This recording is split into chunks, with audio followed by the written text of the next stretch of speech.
So let's start with the national conference going on in Nigeria. I know that several groups were not allowed to be part of it because they don't want people to go to the no-go area. What is your take on the national conference going on? It's a discussion forum. It's been going on for very many years, as you can recall. This is about the fourth incident or major gathering of this magnitude happening in that very place they call Nigeria. It has no resonance. It doesn't resonate with us at all because it is the same people that caused the problem that are going to this conference. How can you ask people that created a problem to go and solve it? I've not seen where that's ever happened in the world before. So our take on it is that people are free to talk. I believe in democracy and in the right and freedom of anyone to speak. So if people wish to gather to speak on a range of issues they consider very pertinent to their problems, then we welcome it. But in terms of affecting our overall outcome or in a way trying to improve our lives, I very much doubt it. If you look at the caliber of people that are sending there to represent what I regard, unquote, Igbo interest, you will see how distressing it is that a man that killed and murdered his own people at Asaba in the shape of Oba Sanda, Ike Nwachukwu, is there representing the same people that he killed, just by virtue of the fact that his name is Igbo, which we find abominable. Someone like Nwobodo is there. Nwobodo was instrumental in the failure of Ekweme at the PDP convention in Jos in 1999. In fact, he left his own mother tongue and was speaking Hausa. He is there also representing us, so it doesn't have any meaning for us. What we're saying to them is this: if you go there and negotiate any other thing apart from Biafra, you better not come back, because our people will be waiting for that very person.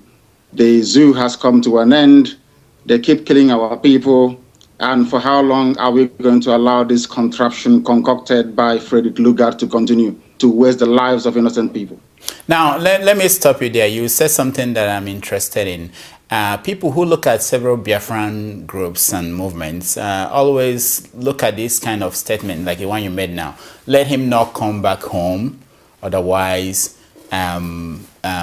he will explain to us. But we know that they will go there and they will come back home. And what will happen?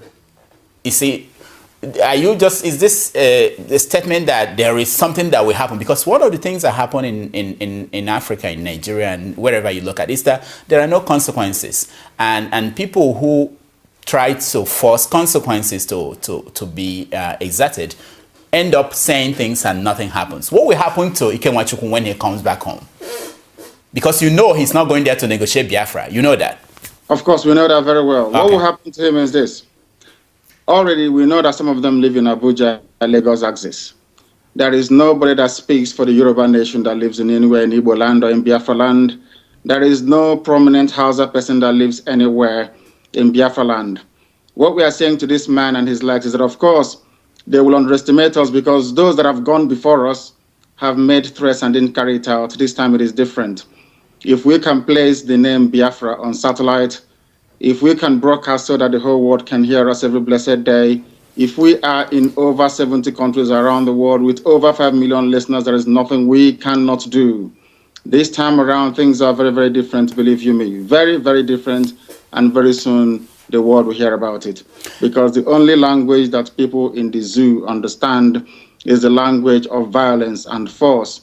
After all, that very contraption was put together by Freddie Lugard by force. That's one thing people don't understand, that Lugard killed people to bring Nigeria together. And the killing of people to disintegrate the zoo shouldn't come to anybody as a surprise. Our promise is very simple. If they fail to give us Biafra, Somalia will look like a paradise compared to what will happen to that zoo. It is a promise, it is a pledge, and it's also a threat to them. Mm-hmm. They must understand this, that we've had enough of this nonsense. These criminals cannot be stealing money belonging to everybody. These same men cannot be responsible for the length and breadth of the death, the abominable things they continue to do to the people in that very country. Every day, every week, every month, and every year, we cannot allow that to continue. It's impossible for us to let that continue, because this nonsense has to come to an end. What in Ghana must happen. Now, let me ask you, when his name was announced as the leader of the Igbo delegation, so the So why didn't your group question the governors that appointed him the leader of the Igbo people to the national conference? It's because the governors you have in Biafra land are an extension of the Hausa Fulani hegemony. They were appointed by Hausa Fulani men to come and do the bidding of Hausa Fulani oligarchy in that very part of the world. So it didn't come to us at all as a surprise. Every Igbo governor you have has a Hausa Fulani godfather. Hausa Fulani people put them there. They are there to do their bidding. If you go to Imo State, you'll understand what I'm saying. Rochas Okorocha, or whatever his name is, has single-handedly Islamized the whole of Imo State. And that very process is also ongoing in Ebonyi State. Are you talking about Theodore Oji? He is pathetic and laughable. These are the men they gave to us as it P2B. You're a journalist yourself, Okonkwo. Nobody has ever asked P2B about Izu River. How many people he killed at Izu River and dumped their bodies there? They are also human beings with fathers and mothers. No one ever complained. These are the caliber of people, the caliber of leeches and cabals they have imposed on us. And we are here to resist it. And we shall, this year, to be very precise. Now, let me ask, because there are the group, the Movement for the Actualization of the Sovereign Nation of Biafra. I'm familiar with the group, and I know that one of their principal ideas is that this should be done in a peaceful way. Is your group opposed to a peaceful way of achieving Biafra, or are you in support of both sides, whether peaceful or non-peaceful? What is your group behind? I support both sides. If they give us peace, that is wonderful. If they decide to go down the route of violence, then I can give you this assurance today. Of course, your worldwide listeners and viewers may be able to note this. If they do not give us Biafra, there will be nothing living in that very zoo they call Nigeria. Nothing will survive there, I can assure you. You see, 1967 to 1970 is not 2013 to 2015. We had scientists then. Now we have men that can make things happen, even better than what we had in the late 60s. So that should ring as a warning to all of them that we are not joking. I do not believe in peaceful actualization or whatever rubbish is called. I have never seen where you become free by peaceful means. If you know, you tell me. I'm a student of contemporary history. I have never come across anywhere in history books where you get your freedom out of a peaceful process. It's never happened. Never, ever, ever. Now, let me ask you, if you look at the world today, look at a place like Scotland, where people, the Scottish, are in the process of trying to see if they will get their own country. Basically, the way they went about it was to say, we want to be separate from the British, England, and they are putting a process where they will vote, and if majority of them say they want to move, and they will move. Now, I want to ask you, do you think that if you ask majority of Igbo people today whether they should be part of Nigeria or part of Biafra, that you have the numbers that will come to your side of the argument? Yes, we have over 98% of our people willing.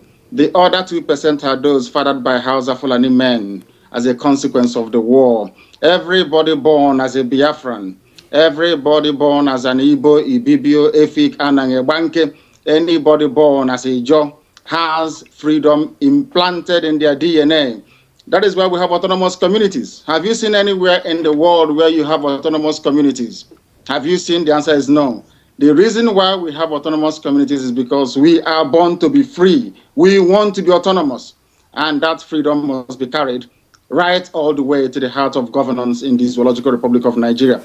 We must make this very, very clear and abundantly clear to our people that our quest is for us to be free. You mentioned Scotland. Scotland is already a free nation. What they are seeking in Scotland is independence. We are not free and we are not independent either. So that is why the same scenario doesn't apply at all. In Scotland, as a Scottish person, you have your own parliament. You can do whatever you like. You even have what is called tax-raising powers. You can raise taxes or you can lower them as you like. The Scottish Court of Sessions is in charge of the entire legal process in Scotland. Now, let me ask you. I know. Why don't your group push for that in a place like the National Conference that is going on now to get that kind of autonomy first, rather than now pushing for independence without whether Nigeria wants it or not? The fact of the matter is that the structures doesn't exist.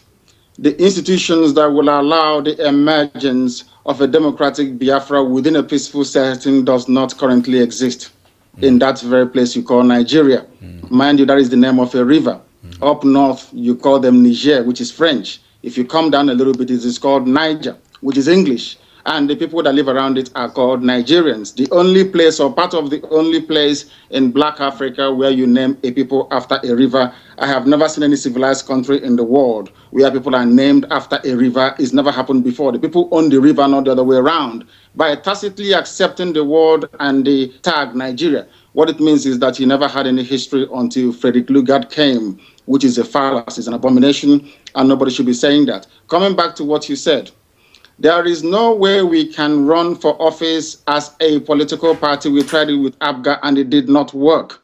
These issues were thrashed out very well. Is that the people that control the levers of power within Nigeria are not politically sophisticated enough to appreciate the finer point of political discourse. In other words, that disputes resolution can best be conducted within a political setting where people are civilized. And I'm afraid to say that what I see in the zoo they call Nigeria, people are not civilized.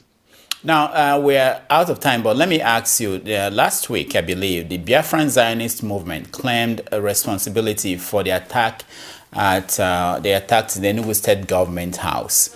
Are you familiar with that group, and what was the mission of that attack? I am familiar with a lot of groups. That name rings a bell. Anybody that can do anything to disrupt the present orthodoxy of governance by a group of very corrupt cabals is welcome. In that regard, I welcome what they did at Enugu, and I hope that people can come out and join us when the time comes to overthrow the very corrupt, inept old men and women in charge of that very place, because Biafra must exist. It's our right to make sure it happens.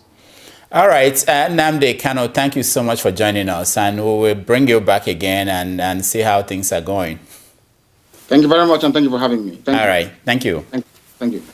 When we come back, we are going to continue our discussion. We'll give you the chance to weigh in on some of these interesting topics, and during our Skype calls and feedback calls. So stay tuned.